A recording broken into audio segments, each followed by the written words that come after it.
All right. Good morning, YouTube. Uh, yeah, look at my hair. I'm a mess. I know. I'm just waking up. The one thing about getting off the dope is like I never used to dream before. I was dead inside, right? I had no emotion, no empathy. It just the meth just numbed me right out. The other thing I did was because I was awake. Like I used to be awake for sometimes I would be awake for 7, 8 days at a time, right? Uh, and then when I did sleep, my mind could never really rest when I was sleeping. It was always still going, right? Going like it was awake though. Uh, Now I'm 21 days sober, 3 weeks or something, and the dreams are coming back, man. I'm starting to dream again. Oh my goodness, man! Like I had a dream my friggin' daughter was kidnapped. I'm dreaming about friggin' people I haven't seen in years, and some people I haven't even thought about in years.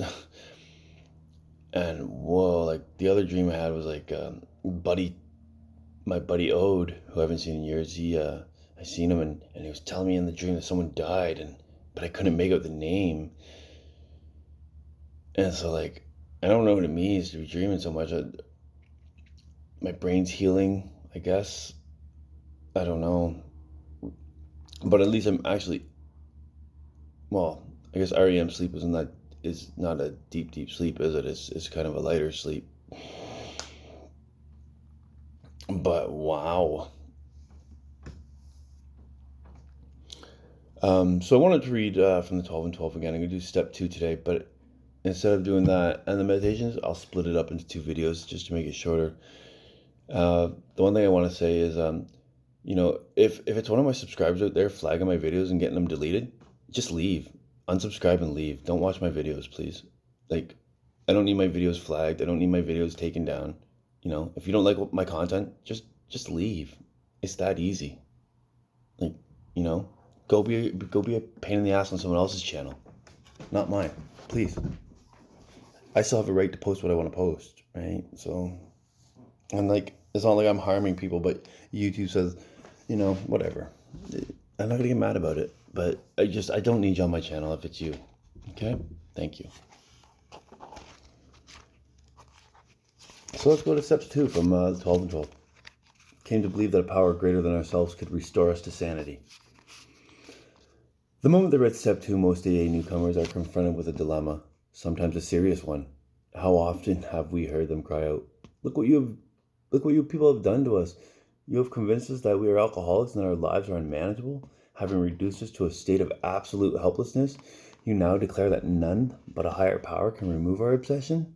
Some of us won't believe in God, others can't, and still others who do believe that God exists have no faith whatever he will perform this miracle. Yes, you've got us over the barrel, all right, but where do we go from here? Let's first look at the case of one who says he won't believe, the belligerent one. He is in a state of mind which can be described only as savage. His whole philosophy of life, in which he so glorified, is threatened. It's bad enough, he thinks, to admit alcohol has him down for keeps. But now, still smarting from that admission, he is faced with something really impossible. How he does cherish the thought that man, risen so majestically from a single cell in the primordial ooze, is a spearhead of evolution, and therefore the only God that his universe knows. Must he renounce all this to save himself? At this juncture, his AA sponsor usually laughs. This, the newcomer thinks, is just about the last straw. This is the beginning of the end. And so it is, the beginning of the end of his old life, and the beginning of his emergence into a new one. His sponsor probably says, take it easy. The hoop you have to jump through is a lot wider than you think. At least I found it so. So did a friend of mine who was a one-time vice president of the American Atheist Society, but he got through with room to spare. Well, says the newcomer, I know you're telling me the truth. It's no doubt a fact that AA is full of people who once believed as I do, but just how in these circumstances does a fellow take it easy? That's what I want to know. That, agrees the sponsor, is a very good question indeed. I think I can tell you exactly how to relax. You won't have to work at it very hard either. Listen, if you will, to these three statements. First, Alcoholics Anonymous does not demand that you believe anything. All of its 12 steps are but suggestions. Second, to get sober and to stay sober, you don't have to swallow all of step 2 right now. Looking back, I find that I took it piecemeal myself. Third, all you really need is a truly open mind. Just resign from the debating society and quit bothering yourself with such deep questions as whether it was the hen or the egg that came first. Again, I say, all you need is the open mind. There's a message in there for me. The sponsor continues, take for example my own case. I had a scientific schooling. Naturally, I respected, venerated, even worshipped science. As a matter of fact, I still do. All except the worship part. Time after time, my instructors held up to me the basic principle of all scientific progress. Search and research. Again and again, always with the open mind. When I first looked at AA, my reaction was just like yours. This AA business, I thought, is totally unscientific. I can't swallow. I simply won't consider such nonsense. And then I woke up. I had to admit that AA showed results, prodigious results. I saw that my attitude regarding these had been anything but scientific. It wasn't AA that had the closed mind. It was me. The minute I stopped arguing, I could begin to see and feel. The minute I stopped arguing. Something else in there for me. Sorry, I lost my spot. The minute I stopped arguing, I begin to see and feel. Right there, step 2 gently and very gradually began to infiltrate my life. I can't say upon what occasion or upon what day I came to believe in a power greater than myself, but I certainly have that belief now. To acquire it, I had only to stop fighting and practice the rest of AA's program as enthusiastically as I could. This is only one man's opinion based on his own experience, of course. I must quickly assure you that AA's tread innumerable paths in their quest for faith. If you don't care for the one I've suggested, you'll be sure to discover one that suits if only you look and listen. Many a man like you has begun to solve the problem by the method of substitution. You can, if you wish, make AA itself your higher power. Here's a very large group of people who have solved their alcohol problem. In this respect, they are certainly a power greater than you, who have not even come close to a solution. Surely you can have faith in them. Even this minimum of faith will be enough. You will find many members who have crossed the threshold just this way. All of them will tell you that. Once across, their faith broadened and deepened. Relieved of the alcohol obsession, their lives unaccountably transformed. They came to believe in a higher power, and most of them began to talk of God. Consider next the plight of those who once had faith, but have lost it. There will be those who have drifted into indifference, those filled with self-sufficiency who have cut themselves off, those who have become prejudiced against religion, and those who are downright defiant because God has failed to fulfill their demands. Imagine that, demanding God. Can AA experience tell all these that may still find a faith that works?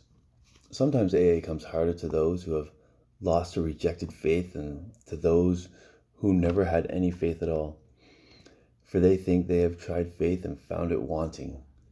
They have tried the way of faith and the way of no faith. Since both ways have proved bitterly disappointing, they have concluded there is no place whatever for them to go. The roadblocks of indifference, fancied self-sufficiency, prejudice, and defiance often prove more solid and formidable for these people than any erected by the unconvinced agnostic or even the militant atheist. Religion says the existence of God can be proved. The agnostic says it can't be proved. And the atheist claims proof of the non-existence of God. Obviously, the dilemma of the wanderer from faith is that of profound confusion. He thinks himself lost to the comfort of any conviction at all. He cannot attain in even a small degree the assurance of the believer, the agnostic, or the atheist. He is the bewildered one. Any number of AAs can say to the drifter, yes, we were diverted from our childhood faith too. The overconfidence of youth was much too much for us. Of course, we were glad that good home and religious training had given us certain values. We were still sure that we ought to be fairly honest, tolerant, and just, that we ought to be ambitious and hardworking. We became convinced that such simple rules of fair play and decency would be enough.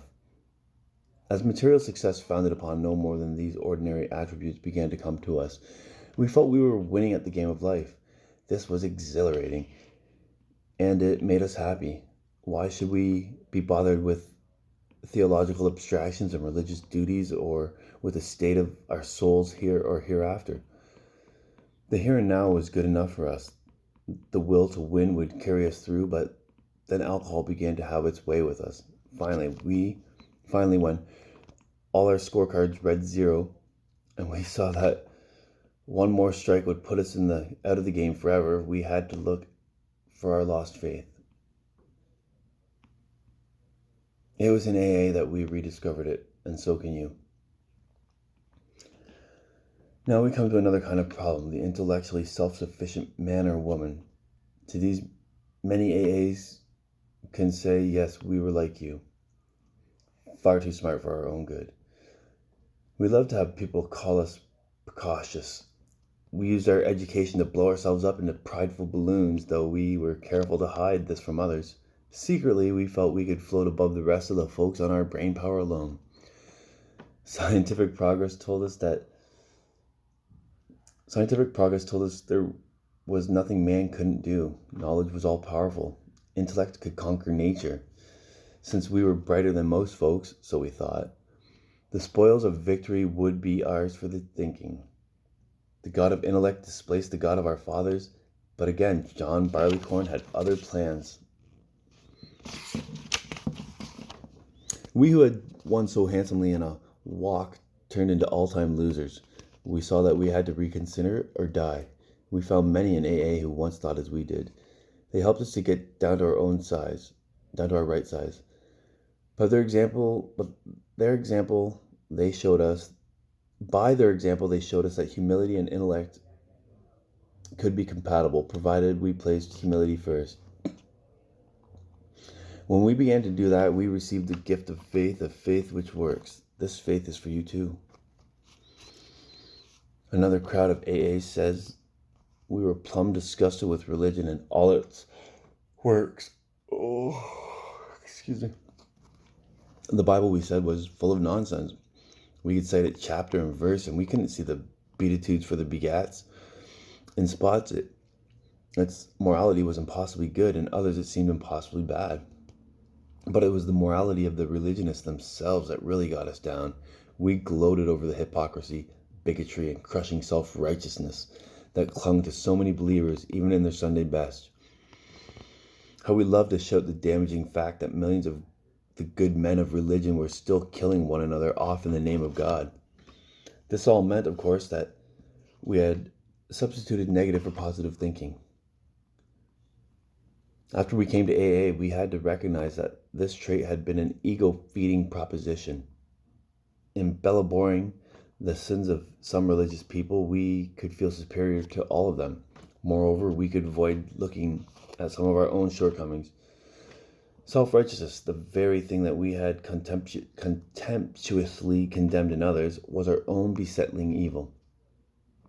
This phony form of respectability was our undoing, so far as faith was concerned. But finally, driven to AA, we learned better.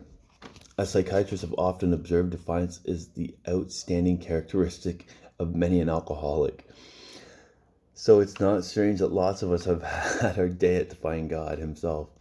Sometimes it's because God has not delivered us the good things of life which we specified, as a greedy child makes an impossible list for Santa Claus.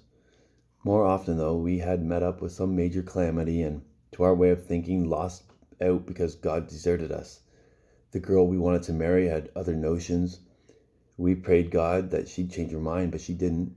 We prayed for healthy children and were presented with sick ones, or none at all. We prayed for promotions at business and none came. Loved ones upon whom we heartily depended were taken from us by so-called acts of God. Then we became drunkards and asked God to stop that, but nothing happened. This was the unkindest cut of all. Damn this faith business, we said.